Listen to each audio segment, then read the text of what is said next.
Yes. We are on. Happy Wednesday, everybody. This is Brian Tarian and Jam from the Disability Digest. How's everybody doing? Greetings, Stacy, David, John. Hi, everybody. Is that Moonchild 62? Love it. April, welcome, welcome. Patrick, good stuff. Today we have a all new format for our live event. We're going to go through a few newsworthy items. Then we're going to take some questions.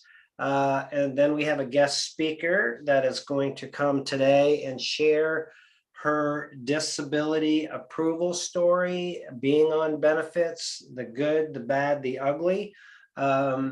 And then a new, very positive mindset media source that you can learn about. So that's what we have on tap. All right. So Jim, you're going to put a question in for folks to answer. Maybe you've done this already. So if you would please take a moment and look at the pinned question that Jim has put in there. What is your most pressing concern about your disability benefits? Really would help us help you if we understood that, right? All right, so for those of you that are new here or welcome back, we do these live events typically once a week, and they're targeted towards helping you get your disability benefits approved fast if you're not approved. And then once you're approved, we want to make sure that you keep your benefits. So we teach you how to do that and then maximize your benefits, which could be making sure that you're not paying for things that you don't have to, or also that you're getting everything that you are entitled to. Okay, so that's what we have on tap for today. So good. So a few things I want to bring to your attention about is if you are following your disability benefits, I encourage you to keep your eyes on a few items that are in the news. Lisa, welcome. Glad to have you with us. We're just Hi. Great. We're just going to roll through about 10 or 12 minutes worth of activity, and then we are looking forward to hearing from you. Okay. Well, who are not only professionals, but sorry, also believers. turn that off. Getting in my car. So a few items I encourage you to be aware of in the news. One is there is some movement to push the retirement age, full retirement age up to 70. And you might be thinking, well, it doesn't matter, I'm not working anyways. But that could have an impact on your Social Security disability benefits in two ways. And the two ways are that you are subject to a continuing disability review until you reach full retirement age. So if they extend the full retirement age, that means that you're under scrutiny, surveillance, exams, all that stuff for longer. Second thing is, if you are interested in working, once you reach full retirement age, you can earn as much money as you want. You're just subject to the regular income qualifications for those that are full retirement age. So you're outside of the disability world. So I would follow that. And my message is this: I'm not speaking from a political platform. I'm just encouraging you to be aware of and to follow and to vote and support people that are in line with your views. So that's one. The second key item that is out there, and a bit of this was, I think, Joe Biden is trying to maybe liberate some of the concept, is the Social Security Expansion Act that Bernie Sanders has been promoting and has recently gained some traction, significant traction from others. So this has a variety of components. Some of the most appealing are an extra $2,400 a year for Social Security recipients. and they're going to be doing this by increasing taxes on those in the higher income brackets. There's other benefits in here, but I encourage you to, go in and check the bill out, see if it's something that you're in line with. And so the Biden concept for Medicare, in my opinion, is to do a similar thing for Medicare, to isolate it and increase the corporate and the personal tax to pay for it. So these links, these links aren't currently in the show notes, but I'll put them in there afterwards so that you can go in and reference them. So those are a few things. So what we want to do now is, actually, Lisa, while that you're here, why don't we see if we can hear from you, if you're willing to spend a few minutes with us at this very time. And then we'll go on and take some questions at the end. How's that sound? Sounds good. Awesome. So for all of you listening out there in Disability Digest land, it's my pleasure to have Lisa. As we see on the screen, it's Lisa G, who is a Disability Digest member here. I have been hounding Lisa, and she has gladly, I don't know about gladly, but you've been willing to come out and share your disability experience with us, like the approval process, what it's like to be on benefits, the good, the bad, the ugly. And then also what you're doing for volunteer work, which I think is super cool, and could be helpful and inspirational to others. And not just what you're doing for work, but what you're working on is also what we want to talk about today. So thank you. Oh, by the way, I don't know if you've met Jam. Have you had any encounters with Jam, Lisa? Jam? No, what is that? Jam is That would be me. Oh, sorry, Jam. Oh, I don't see anybody on the other. Oh, sorry. Okay, now I swirl. Okay, got it. See you. Yeah. Jamna is her full name, but she goes, but her stage name is Jam. Yeah. So Nice anyway, to meet you. Sorry, I Nice didn't to meet realize there you was too. somebody else on the call. yeah, or something that you put on your toast. I like cool names. Yeah. There's a million Lisa Maries out there, so thank you, Elvis. Nice. So let's start with this. Our audience is mixed. Some are approved, some are not approved that are listening to this. And I know that you briefly shared your disability approval story, that I was not involved in the process. We met after that. But perhaps what you experience could be a learning nugget for others and what they may want to do or not do based on your experience. So let's start with that. Sure.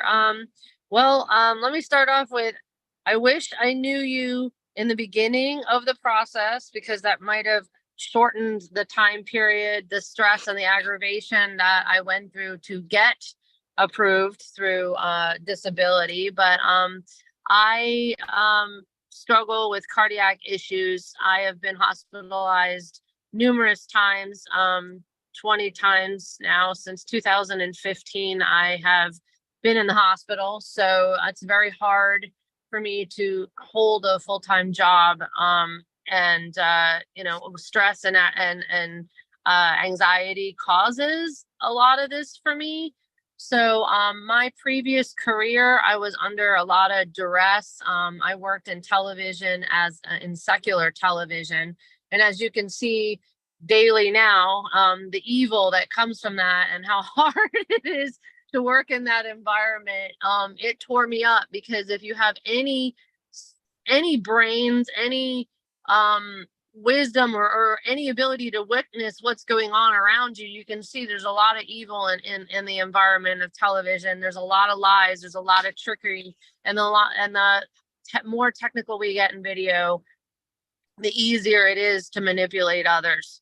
So it was very hard for me, and it literally broke my heart. I mean, no joke. It caused a lot of stress to where I have my heart problems. Well, 3 hospitals later, 3 different doctors, 1,500 pages worth of documentation, I sat with an attorney in the courthouse and had to explain my position. And it was, then I got hey, we're going to have my experts review your case. And I'm like, well, had I met your expert in advance, maybe I might not have needed to be in a lot of this cardiac problems that I'm having. Maybe you would have eliminated me even being here. But no, they explained to me that after the process, of me presenting all this stuff, they had some retired person who was going to read over my paperwork, and I finally got approved. It was a whirlwind, and it took a long time. I mean, I did get, a nice back pay from waiting forever, but I mean, I had to rely on others to support me and take care of me, and it was very difficult. So, enter you. And I meet you.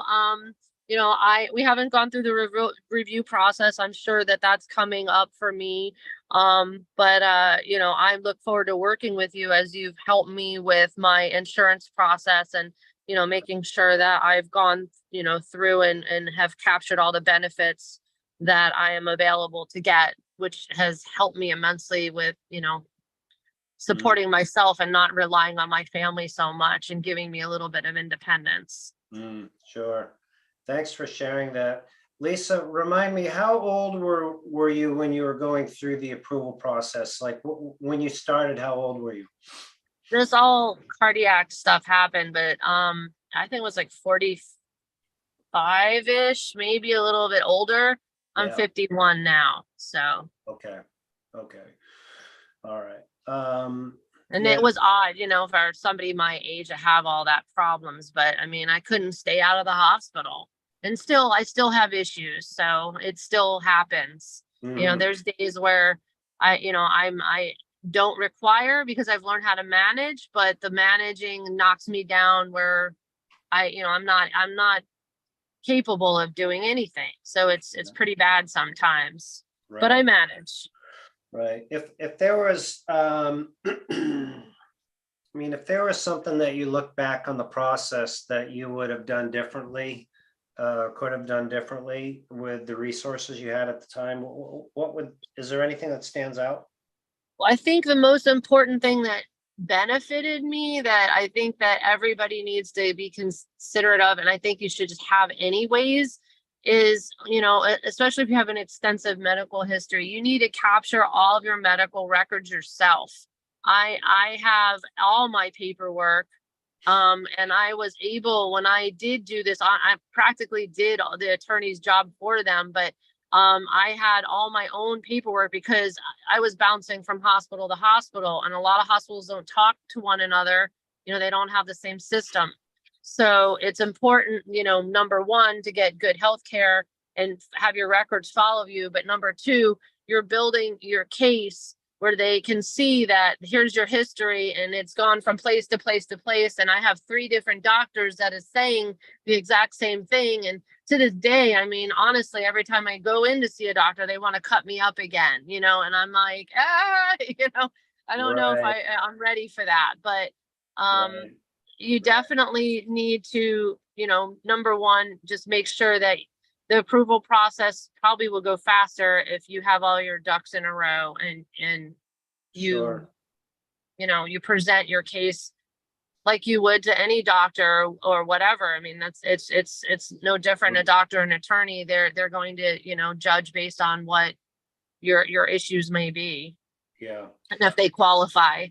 Yeah. That's a good point. Did you notice with your medical records, did you review them and notice any discrepancies? And if so, what were they? No, I didn't, because it was very consistent with the hell that I was going through. I mean, and my doctors were very thorough. I went to places like Cleveland Clinic and Memorial Hospital, which is here in Hollywood, Florida. So I had an excellent team that was helping me, but my issues, are forever. I mean, I have prosthetics in my heart, so I mean, it is what it is. Right. Yeah. Okay. That's good. So now that you're approved, and we've gone through and done our best to make sure that you're getting all that you're entitled to. Are there any like consistent challenges that you're facing? Yeah, I'm living with my parents and it's impossible to be on your own right now financially. I couldn't Right. afford a place to rent. I don't make enough money for a 1-bedroom apartment, Yeah, yeah, yeah, thanks to our current situation. right. So I'm hoping that if Florida becomes more affordable, who knows? I can slightly empathize because my mother is in need of some care and I have some siblings that are like interested in signing me up for the details. Mhm. So that's different, but living with your parents, I get it. That's the challenge. So, I'm blessed to have that though. I'm very fortunate, so I'm not right, complaining. A lot of people don't have that, and I'm right, I'm very fortunate. So right, right. Yeah. I mean, the advice that I've been given in advance, if I do it, is make sure I have some very good boundaries. Mhm. So, yeah. And housing is another very challenging situation. I mean, I don't know what the cost of living is where you're at and what the housing is, but there's very few good answers for housing. We talked about, just last week, actually. So that's a tough one. 1-bedroom units are going for about $2,000, and they're Right. small, little, tiny units. Yeah, yeah. I mean, that's tough. Mhm. So, and interest rates are gonna, are continue to go up, and the housing prices, it's not gonna get any better.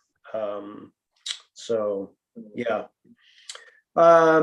All right, let's pivot a little bit. You're doing some pretty interesting things on the volunteer side, which I'd like to, dig into a little bit about what you're doing. And I bring that up. Let me preface it by saying this, Lisa. Many individuals here, regardless if they're going through the approval process or already approved, have an interest in engaging in doing something. And I think volunteer work is brilliant because it allows you to test your skills, low pressure, right? So I thank you in advance for sharing this bit with us. But I guess what I'd like to start with was how long was it before you started to like be comfortable enough to say, you know what, I want to volunteer some of my time? When I was having longer stints of being out of the hospital, I felt like, understand that being young and having this wind knock out of you where you're like, well, now I'm useless. I can't even climb up a flight of stairs. Mm, I'm having problems walking my dog. I can't even do the basics anymore because I can't breathe. So, mm, it was a struggle. So I was, of course, well, not, of course, not everybody has a blessing of, seeking out the Lord, but I did. And, the Lord had revealed to me that, hey, I put you back here for a reason and you have a purpose. And, I want you to do what you need to do. And so my gift is connecting people.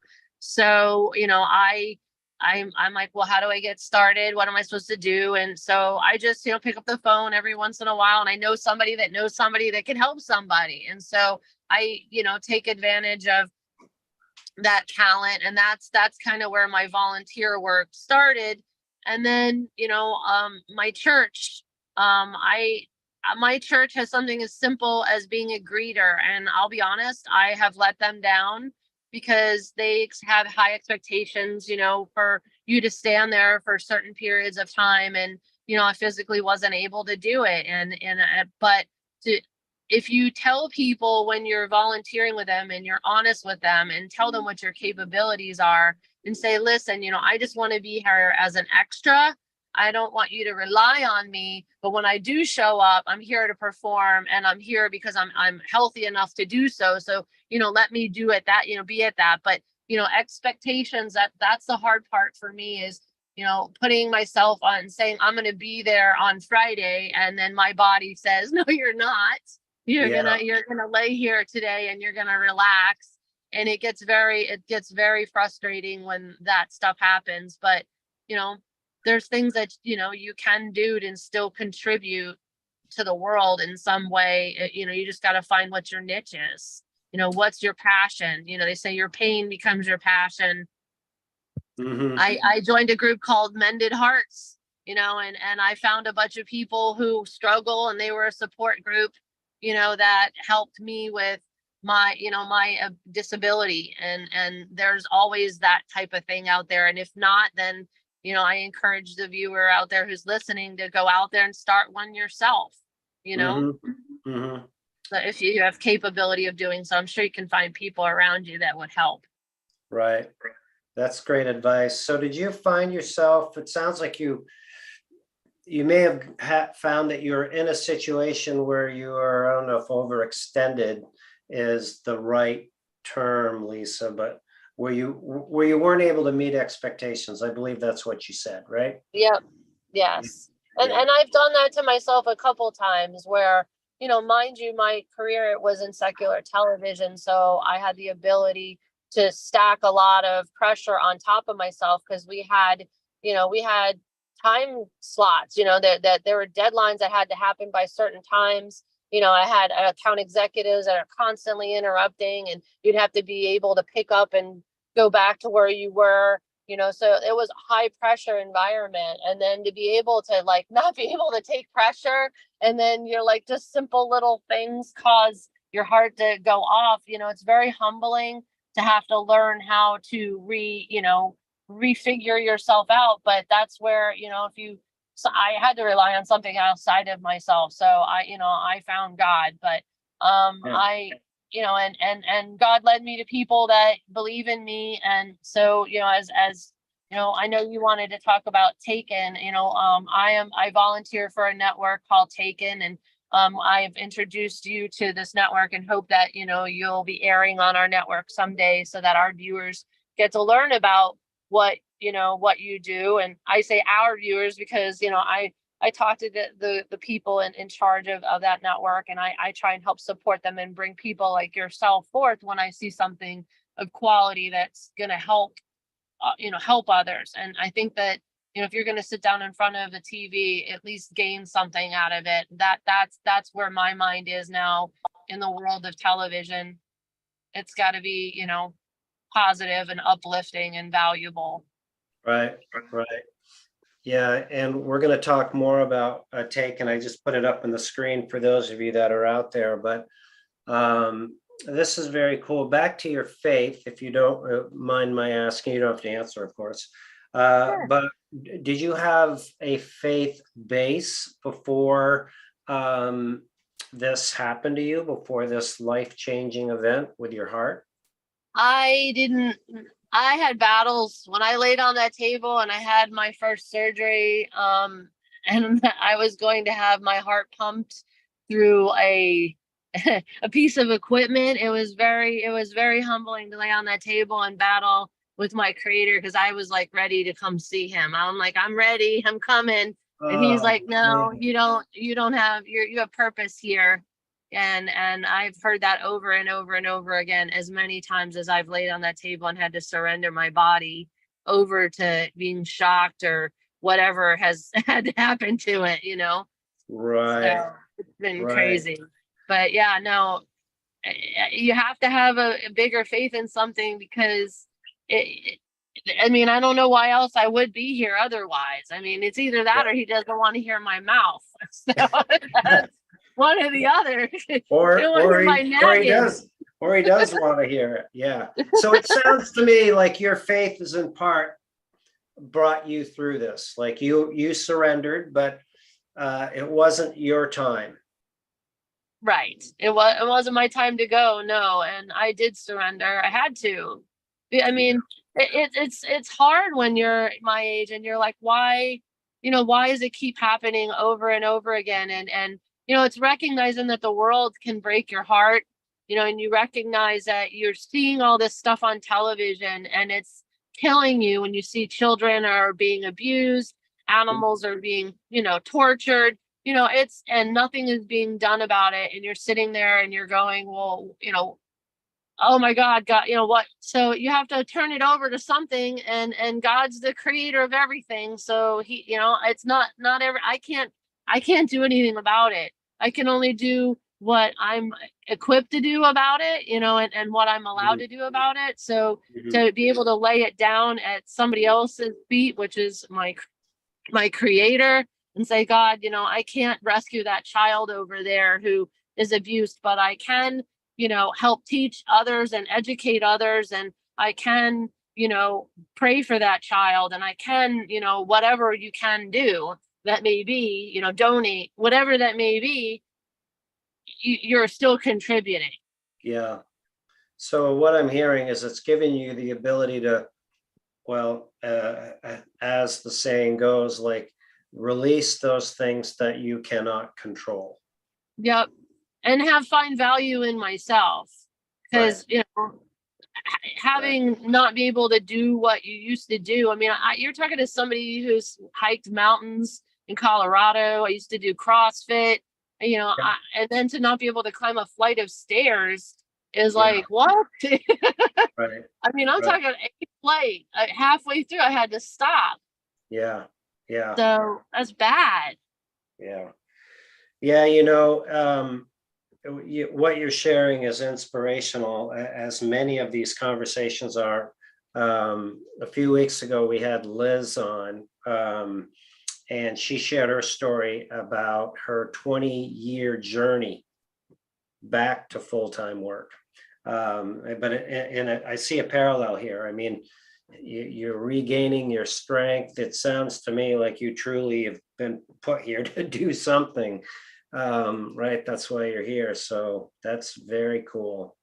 For those that are, you know, looking to do something for work, I want to get into a little bit more about what you're doing on volunteering, but are there any steps that you've found helpful to get yourself to being able to do the work that you've been doing beyond the church volunteering and what you're doing here at Taken? Any steps? Yeah. I stepped out of the cycle of being in the hospital and started trying to empower myself by learning about my own disease or my ailment. So I started learning that, you know, how do I know when, you know, I'm having an episode coming on, and maybe I might be able to control it. So you know, I learned that I had deficiencies. I went and got blood work tested, and I found alternative medicine people. I've even found, I mean, I'm gonna say it on television. I don't care if I offend any doctors, but you know, I've had an IV bag of magnesium, and I've converted out of tachycardia with just having magnesium drip. And so it's, you know, procedural to go to the hospital and get cardioverted and have that type of procedure done to you, which is like $20,000 versus the $75 bag of magnesium. But, Yeah. you know, the key ingredient is trying to get ahead of the issue so Mhm. that when you know it's coming on, you know, it's not so severe, and maybe you don't have to take a trip to the ER, you know, and if your body will flip back on its own. And, you know, sometimes I'm fortunate to be able to do that, and sometimes I'm not. And that's, you know, whether, you know, you're doing the right by your body or not. And I think that, you know, having to remember who you are, you know, not forget that even though this illness has caused all this problems, you know, remember that you still have the ability to heal if you give your body what it needs or take away what your body doesn't want, you know. Mhm. So that's what I believe disease is. And I think a lot of it was the stress of the environment and trying to take everything on my shoulders, and go, you know, and having therapy and counseling for that, you know, which is a key ingredient, you know, if you can't let the stressors go. But to be able to do things on your own and be able to go to the doctors and ask questions, because Yeah. they don't like it. They hate it when you go in there and you're like, hey, I know that this medicine doesn't work, and I know this does, and it bothers them that you know that. But if you find the right doctor, they appreciate that you're, you know, that you're trying to work with them to cure you. And that's Mhm. hard these days because Mhm. These are really good points, and I don't believe you're going to Your offend. advantage is stay sick. Oh, sorry, you cut out there for a little bit. Welcome back. Thank you. I said it's to your advantage to stay sick if, with doctors. So Yeah, you don't want to stay sick. You want to try and get well. I mean, I don't want to be on disability forever. That's not the goal, but I'm very grateful that I have this now while I am where I'm at. right. So Yeah. hopefully with God's grace, I'll heal completely. And, with both of us trying to take care of myself and doing right, maybe, just maybe I might be able to overcome all the things that have been done to me. Who knows? Well, that's the encouraged mindset, is to have that end goal. And doing that, I'm reflecting again back to Liz's conversation, but unless you have the goal, you're not going to achieve it. You might not hit the full goal. Maybe you'll exceed it. You don't know. But if you don't have the goal, then it's going to be tough. These are great points. Yep. And I just wanted to reflect back. I do not believe that you're going to offend anybody in the audience here by sharing your opinion about the medical community and their desire to push medication and not traditional alternative solutions. So, that's a whole other deep dive. Let's do this. We have a lot of questions that are lined up here, but before we do that, can you share with us more about what Taken's mission is, what they're looking to accomplish? And then of course we want to encourage people to learn more about it and direct them over there. But what can people expect, gain, benefit from by heading over to Taken? Well, Taken is a platform that's an app that you can put on your phone. It's also on Roku. It's also on Fire Stick, and we're on all of Spotify. It's a place for content providers that have uplifting content. It allows the content provider to own their content. So they own their content. They can monetize their content however they see fit, because they can launch their own channel or their own network if that is what they so desire. Right now, we're just looking for content providers to give us something of value. We are looking to launch a homeschooling network so that parents can provide education. Maybe you have a talent that you can teach math, or something that we never learned in school.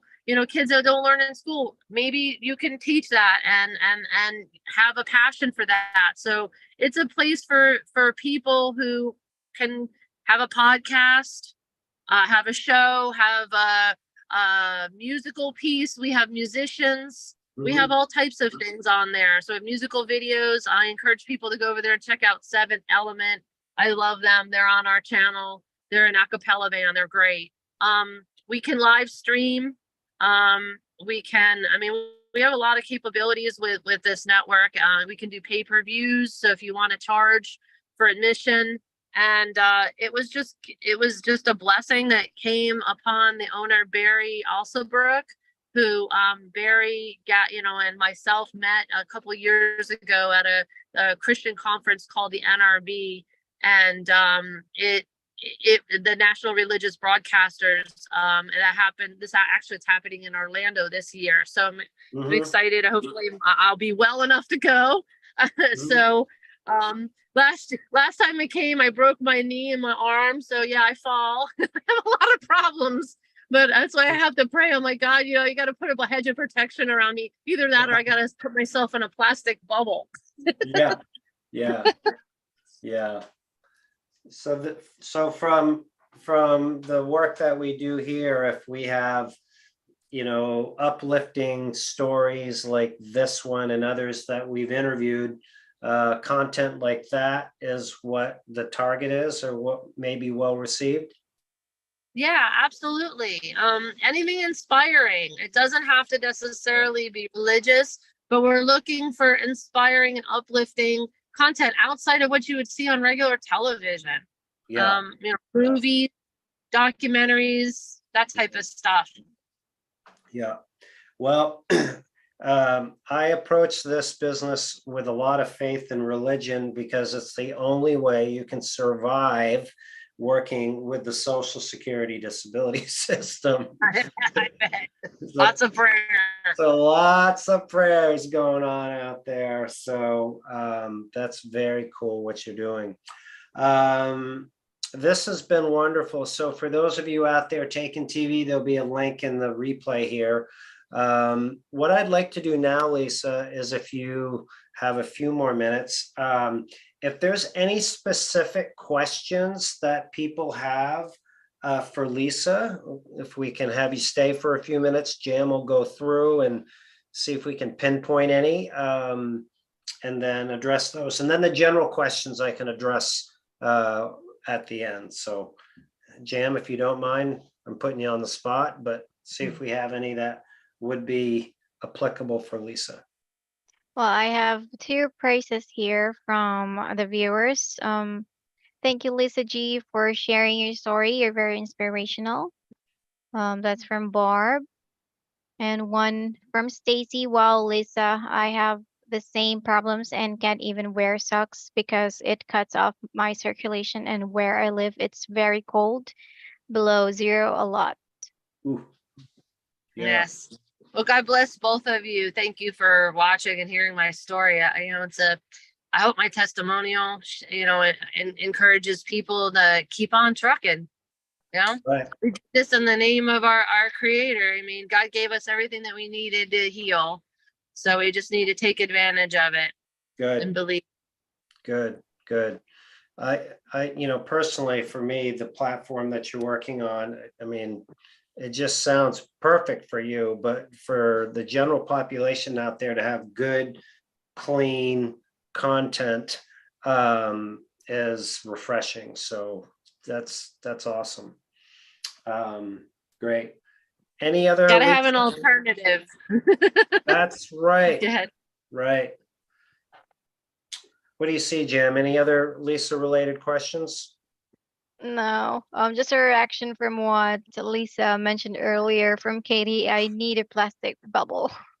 Good. Okay, how long did it take Lisa to get approved? 3 From Katie. years. Wow. 3 years, 1,500 pages of documents, 3 hospitals, 3 doctors. It was a lot. And then I had to have a review on top of that. Yeah. Mm-hmm. All right. Well, Lisa, I know you've got a lot going on. I want to be respectful of your time. I just want to say thank you. We'll allow you to go on your way. And perhaps if you're willing, we'll have you back sometime when there's, maybe some updates on the Taken side that you can fill us in on. That would be wonderful. Absolutely. All right. Well, thank you guys. You have a blessed afternoon and All right. stay well. All right. You bet. God bless you. Right. Thanks again, Lisa. Thank you, Lisa. Bye-bye. Okay, so for those that have other questions, let's dig into those now, Jim. See what we can do about getting those addressed. Yeah, for our pinned question, most pressing concern about Social Security disability benefits, most of them are getting approved and keeping their benefits. Getting and keeping. All right, Mhm. great. Is there a percentage on that, or is it just, do we know? I don't know how that shakes out. That's in general. Okay, all Right. right. So I'm just going to talk in general about both of those and how we can help you here at the Disability Digest. I mean, these events are general interest. We encourage you, of course, to stay tuned in every Wednesday.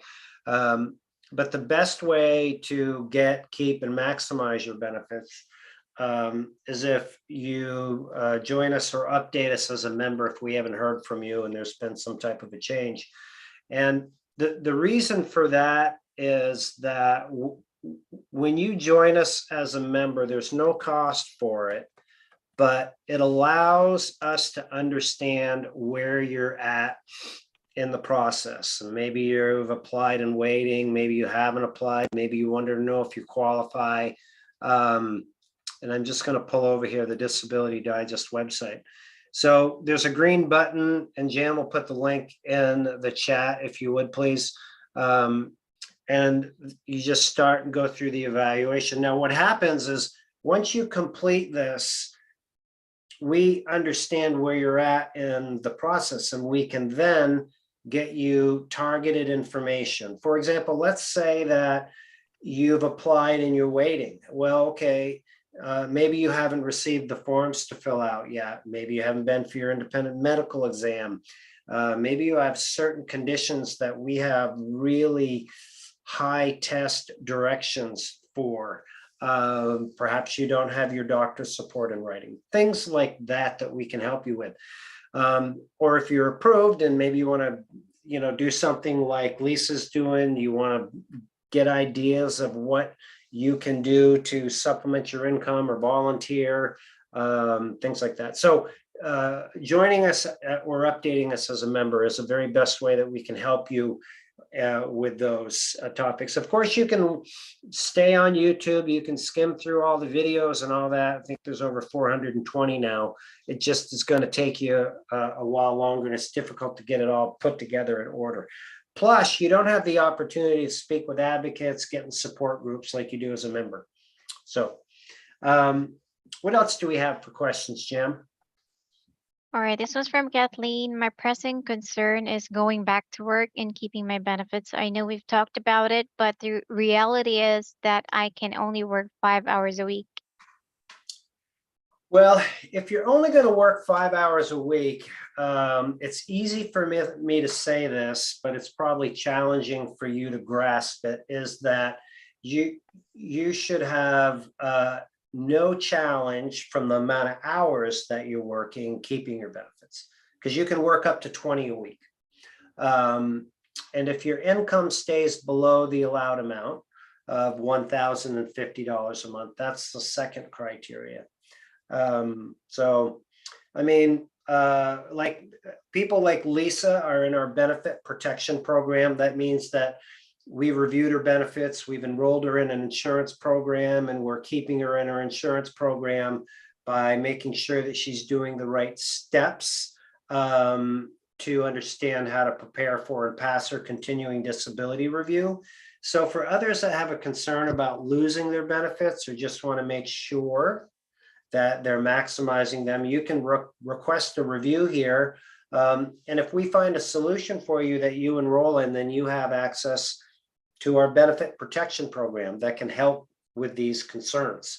So when you get your review, we guide you through it, and you have access to our legal team for no charge, is how that, the short story and how that works.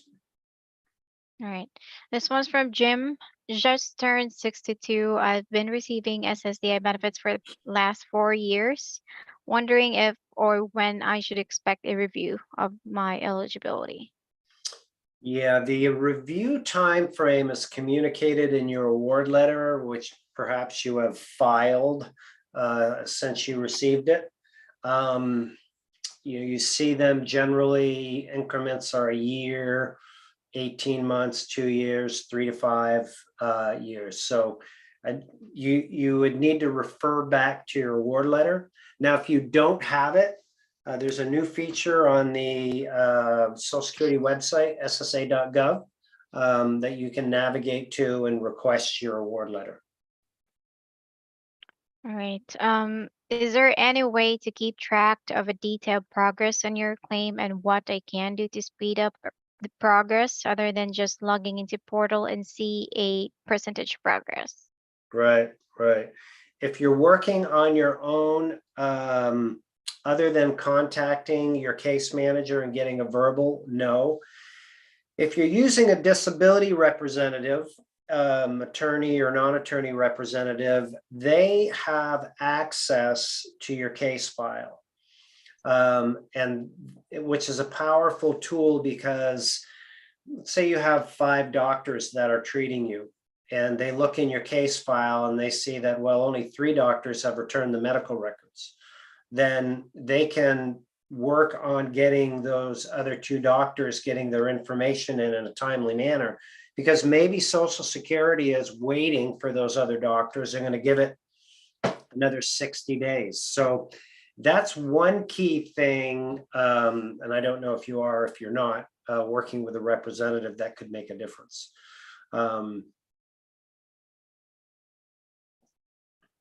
Next, Jim. Okay, this one's from Tona. I have Crohn's, 32 years. I've worked 27 years of it. I have applied. What's my chance of approval? Don't know, a lot of variables. Yeah. I don't know what you've done, you know, if you did this on your own without any preparation or understanding, you know, how to communicate you're disabled, it's just really difficult to do that. If you're a member here at the Disability Digest, you can request to speak to an advocate. They can give you a really good idea, you know, what your chances are of getting it through, or if you miss something or have weaknesses, what they are. So, and just so that you know, here at the Disability Digest, when you complete your evaluation, if you're going through the approval process, we have a disability approval course that goes through step by step what you need each step of the way, interviews, videos. You can use that course totally on your own. Some people don't want to do it on their own and they want to have it done for them. And that's another option as well that you can discuss when you're in here as a member. But the course has worked great. Okay. I was approved disability 2022. This is my second year, but disability income is not enough to cover my expected expenses monthly. Mhm. What Mhm. should I expect from scrutiny of disability department moving forward? Missed part of that. What should I expect from? Scrutiny of disability department moving forward. Okay, well, you're subject to a review. I don't know the details of your case, so that's one. And I mean, other than that, that's really the major area of scrutiny. But understand that you are allowed to make money and keep your benefits up to an allowed amount. That might help you out. All right, this one's from Ramon. Hi, I turned 56 and been on SSDI for 2 years. My award letter states CDR review in 5 to 7 years. Do you Mhm. think I have a chance of being reviewed, or will it just transfer to the retirement? Thank you.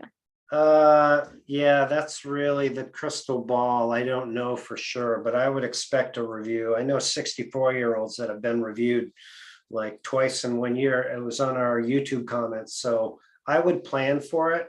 And really planning for it is really nothing. This one way to look at planning for your review is taking care of your health. Follow the directions here. It's much more detailed, but making sure that you're in treatment for the conditions that are preventing you from working. And if you're not taking meds or doing an alternative approach, then that is something that is agreed upon with your treating source so that you are in compliance with keeping your income. Good All right, this one. questions today, huh, Jan? Yeah. This was from Janet. Hi, I'm new at this. Been waiting 11 months for a decision. Been at 90% for a few months. I have a lawyer and it's the same story, everything I talk to them. Yeah, same story. Well, I don't know what to say. There's so many variables, but you could ask your attorney to look into the case file and see if there's all of your medical records are there. They actually could pull out the case file and the medical records and could send them to you. It's probably, I'm going to really piss some people off because it's going to cause extra work for them. But that is one thing that you could make sure that they're doing for you, is make sure that everything is in there. Another way you could do that, for those of you that are out there, you can arrange a Zoom meeting with your representative and say, listen, I'd like to take a look at my case file.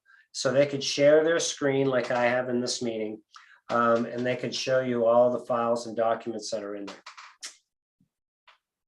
All right. This was from David. I was approved for disability and now I need help finding rent help. I'm in Oregon. Okay. So last week, we did an extensive review of the housing options. So if you go I encourage you to wait till after this show because it's going to get really good here quick, right, Jim? Yeah. Is to go back and review last week's live and look at those options and the plan, get your plan in place, follow the directions that are in there. That will really help you out. All right, this one's from Teresa. Has anyone started a nonprofit? Has anyone gotten a small business grant for people with disabilities? I don't know if anybody has out there, if you'd speak up. I don't know of anybody that has successfully secured a funding grant for a business. Yeah. This one's from Stacy. Are there government grants to move to a cheaper place to live? Not that I know of.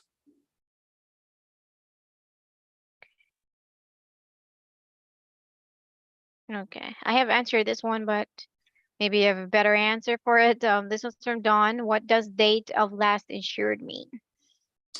Okay, so your disability benefits expire 5 years after you stopped working. And that is your date last insured.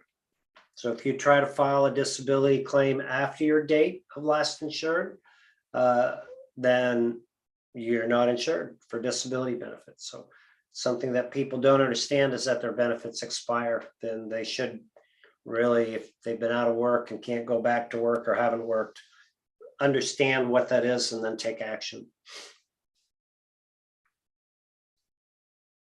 Okay. All right. Disability rent increase exemption initial application rent freeze program. DRIE. I found this information in housing. Is there a question or just sharing information? Sharing information from Kathleen. Thank you. That's very Thank cool. you, Kathleen. Okay.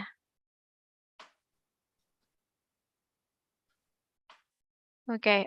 Paying $1,833 a month for Cobra. Why no Medicare at onset of approval of disability? Was high wage earner. Don't want what savings I have depleted. So go back to your award letter for your disability benefits. The very top line will say you are entitled to benefits on whatever month it is. And 24 months from that is your first month, or actually it'd be the 25th month is your first month of eligibility for Medicare. And so, yeah, Cobra is tough. If you have your award letter and you need some assistance deciphering it, you request a benefit review here. Somebody will help you understand like when that is. I don't know what other solutions are available to you in the meantime, other than Cobra, but we can definitely help with that part. All right, this one's from Ernest. I am a veteran and I have VA health insurance. I worked at my job for 20 years. I started having breathing problems in January 2020 within a year, and I had lost 1/3 use of my lungs. I am on oxygen and I had to sit. All right. Well, thank you for sharing that. If you are on, if you're career military and on TRICARE for life, that, in my opinion, is one of the best healthcare plans that you can have that's out there. So I don't know if there's a question associated with it, but I'm just back at you with a comment.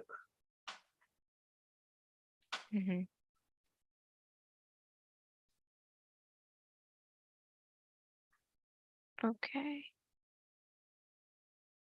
All right, follow up from Ernest. Sorry, I applied for SSDI without a lawyer. I was approved right away after the 5-month waiting period. Praise God, I hear about all these horror stories of people getting denied.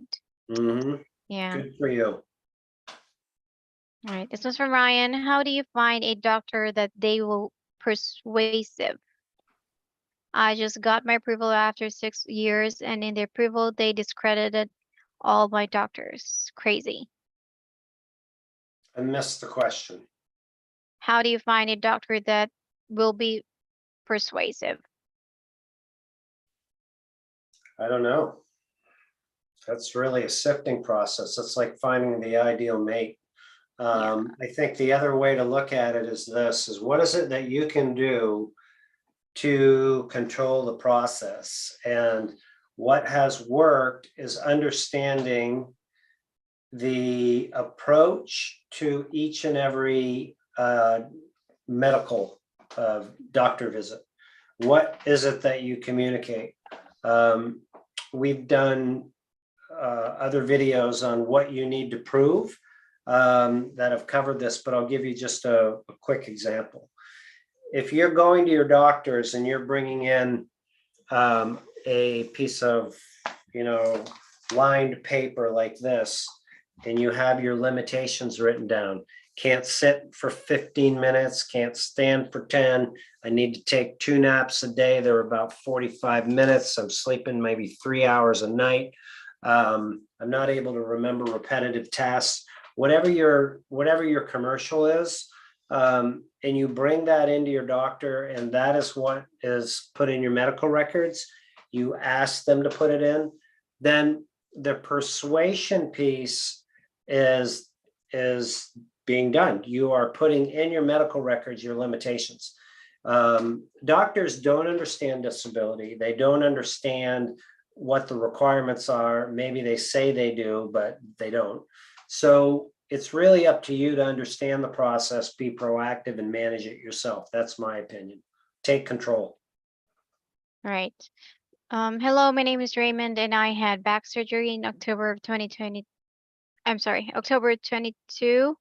My STD runs out on April 2nd this year, and I am going broke and I need to work. Doctor says okay, but I don't really feel like I can. Is there any way to it's cut off. I'm going broke and I don't feel I can work full time, but the employer doesn't offer light duty. Yeah. Just collecting my thoughts on how to help you with this one. If you need to work and you're not able to work, then there isn't a solution that I have for you. If you believe you can do some type of work, then you have to understand the risk reward to your disability case. And the risk is, if you're working and earning money, although you're allowed to earn, okay, Jan, this is going to be the last time I'm going to ask you to validate this. 1,470? 70, yeah. Yes. So Congrats. if you're earning around that amount, or even if you're earning $500 or $600 a month, that makes it really hard to get your case approved. But another way to look at it is, a few weeks ago, we did we had Philip Price out here, and we were talking about trial work, failed work attempts. If you go and you try to work and it doesn't last for more than 30 days or so, then that could actually be beneficial evidence for you. So the takeaways are, if you want to try to work, go for it, document it. It could help your case because you're trying to work, but you can't work. If you're going to work and you want to get approved, you really have to keep your income at a hobby type level, in my experience. All right. 2 more questions, then I got to wrap up. Okay. I'm 60, just recently approved, and saw no review date given in my award letter. Would I still expect a review? Yeah, the Social Security budget clearly states every disability recipient is subject to a review until full retirement age. So if your award letter doesn't have it, then I would still expect it. All right, last question. What do we have? You're doing great. Everybody, hands up for Jan. Thank you. I try. All right. Instead of short form CDR result of approval or denial, a type of deferral was received with a nothing needed now. will return at some later date. Is this normal due to overload at Social Security or additional medical conditions that were listed with the CDR form? Ooh, Few things to unpack here. Am I hearing that a CDR form was filled out and there was a Mm. reply saying no additional information needed? yeah. That happens, but more common than not, from what I hear, is there's no response. You just fill out the form, short or long, and then there's either no response, it's denied. I would say it's less common to get actual response that they have everything they need. Right? Okay. Yep. All right, Jim. I am out of time for today. I want to thank everybody out there for tuning in today. I hope you enjoyed Lisa's message. Remember to check out Taken TV. Go over there, check out some of the programming. And Jam, thanks again for your participation, your assistance in making this a wonderful event, right? Sure. And all you out there, we look forward to having you back next week for our next live show. Make it a great day. God bless everybody. Thanks for tuning in. Thank you guys. Bye, David. Bye, Kathy. Kathleen.